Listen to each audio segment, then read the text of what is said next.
రవితేజ ఎప్పుడు కూడా తన ఫ్యామిలీకి సంబంధించిన రివీల్ చేయలేదు. ప్రముఖ కథానాయకుడు రవితేజ ఇంటా విషాదం నెలకొంది. ఆయన తండ్రి భూపతిరాజు రాజగోపాలరాజు 90 సంవత్సరాలు మంగళవారం రాత్రి హైదరాబాద్ లో కన్నుమూశారు. వయోభారంతో పాటు అనారోగ్యంతో బాధపడుతున్న ఆయన రవితేజ నివాసంలో తుదిశ్వాస విడిచారు. తూర్పుగోదావరి జిల్లాలో జన్మించిన రాజగోపాలరాజు ఫార్మసిస్ట్ గా పనిచేశారు. ఆయన ఉద్యోగరీత్యా ఉత్తర భారతదేశంలోని పలు ప్రాంతాల్లో గడిపారు.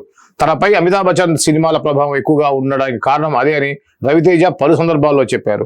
రాజగోపాల్ రాజుకి రవితేజ, భరత్ రాజు, రఘు కుమారులు. భార్య రాజ్యలక్ష్మి.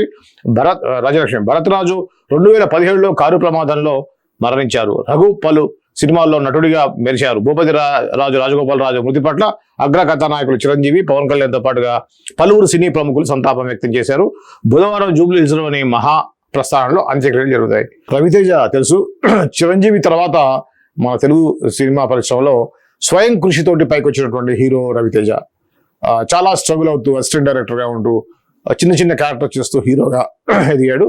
అయితే రవితేజ సంబంధించిన ఫ్యామిలీ ఇష్యూస్ ఎక్కువగా పేపర్లో ఎక్కడ మనం చూసి ఉంటాం. చాలా రేర్గా ఈ మధ్య సోషల్ మీడియా వచ్చిన తర్వాత కొడుకు అని, భార్య అని చెప్పేసి వస్తున్నాయి. కానీ అంతకుముందు రవితేజ ఫ్యామిలీకి సంబంధించిన వాళ్ళు ఎక్కడ కూడా ఓపెన్గా చూపించలేదు. అయితే నిన్న వారి తండ్రి గారైనటువంటి భూపతి రాజు చనిపోవడం అనేది జరిగింది. ఇది ఎంతైనా సంతాపం తెలియజేయాల్సిన విషయం. దీనికి ప్రముఖ నటులు, నటీమణులు కూడా సంతాపం తెలియజేశారు. ఈ రోజు జూబ్లీహిల్స్లోని శ్మశాన వాటికలో అంత్యక్రియలు జరుగుతాయనేది ఇక్కడ వార్త.